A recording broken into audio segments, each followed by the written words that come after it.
ole long le ga chong ho la dia lang o ka channel mi ga subscribe lo tan khong ai mi subscribe sak ola ti chuanin hype kha kho ga in bian me sak ram turin kan yan masale chu adia ole kan lo le da ta a voi chu len khang za ni lo in len den lampang kan ti ba thunga ma ri chong ling ka di sia hey kabara hi thiang ka keng ko mai do ni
các bạn ống lẩu và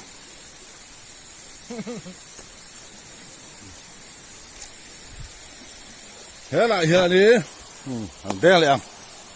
giờ camera hi Aston cái ngắt hiện đi hàng hung son zel này đó đi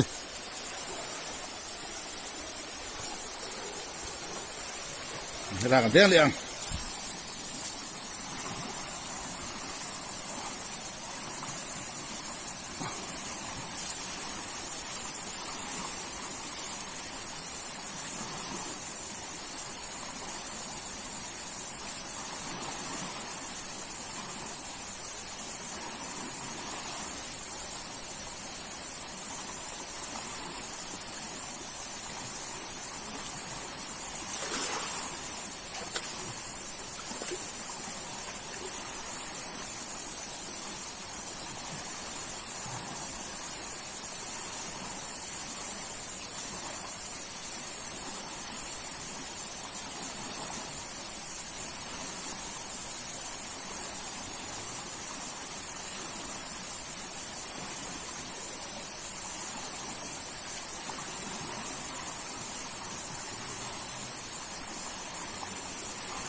พ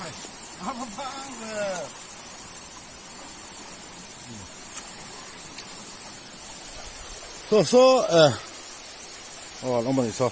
แบบพอโซ่กันก็ได้กันก็ดีวะมาโซ่เล่นได้กันลองตัดนี่แหละปีโน่ยเอามาปีโน่ที่เราเคยมาสานี่อ่ะทั้งที่เดียงไปแล้วว่าให้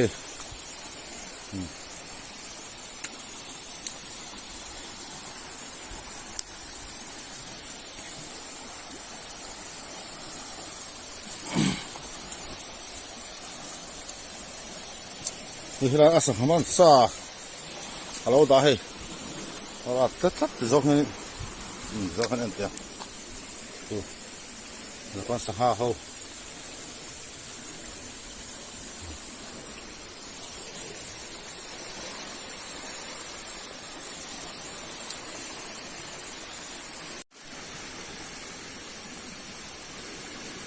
เฮ้ยหลังกันฝนให้ดูแล้วเนี่ย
เดี๋ยวไปละเกมตัวน้องสิโลให้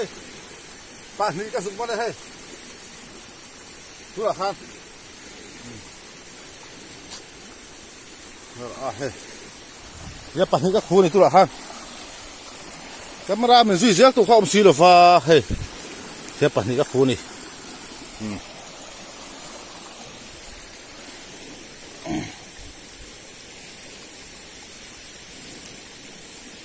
โอเคเลยนะ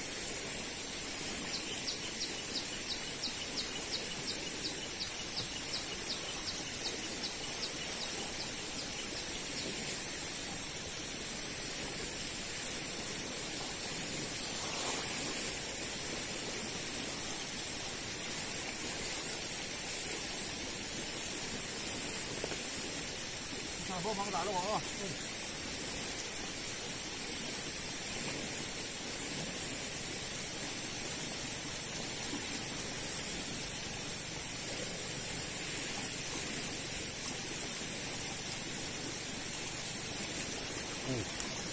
ส่วนอาลูที่กับฟูตังแต่เมื่อไรพอที่ว่าอะไรไหนอะไรกันดังอ่ะตอนนั้นเห็นอ๋อหลังสองเทปที่ตอนนี้เห็นดัง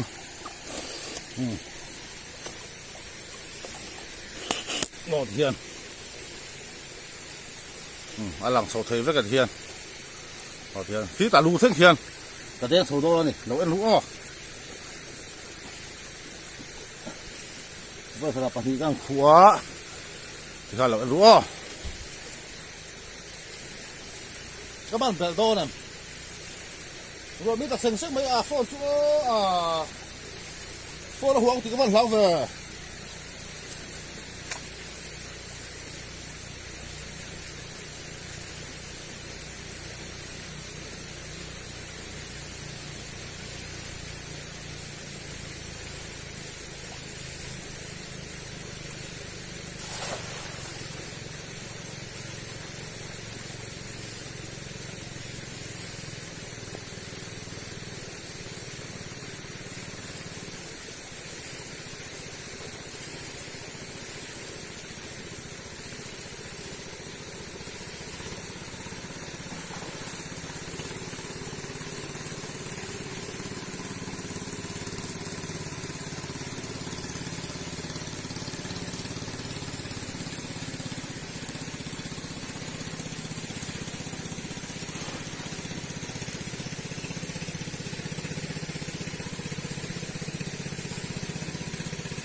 การดูต่อแล้วรีพอดอ่ะเฮ้ย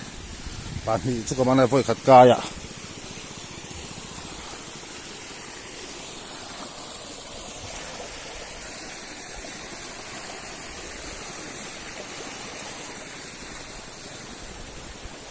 พัดมันเหรอ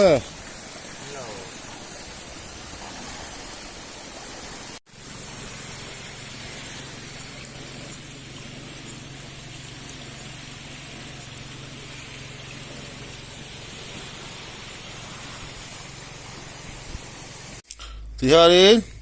นี่ละก็หัวตาเฮ้ยปฏิฮิรัวละก็ขู่ขันตาจวนนี้มาดิเจ้าจวนนี้กล้องเราเวลเล็กกว่าขบวยท้าลุตุกะบักกูฟังขัดเดียร์เลยจู่รอจู่วิดีโอกันก็วัดตลอดจวนนี้ให้มีปฐุมมีกำมันเปลตาจวนนี้ที่ฮารินเอาไว้ปังลุนุ่งจู่ปังกำมันอะไรมารอจู่ให้เตะเราลงมาที่ฮารินขบซ่าจู่ติงดอนทุกวันนี้สังหารวางโฉดจันตัวจูนจุลายกันขายโฉดเจ็บตัวจู่วางตัวนี้สังหารที่วางโฉดจันตัวนี้ยังพอดีสละขบไปรอกันมาเลยที่การนี้วิดีโอกันดูต่อกัน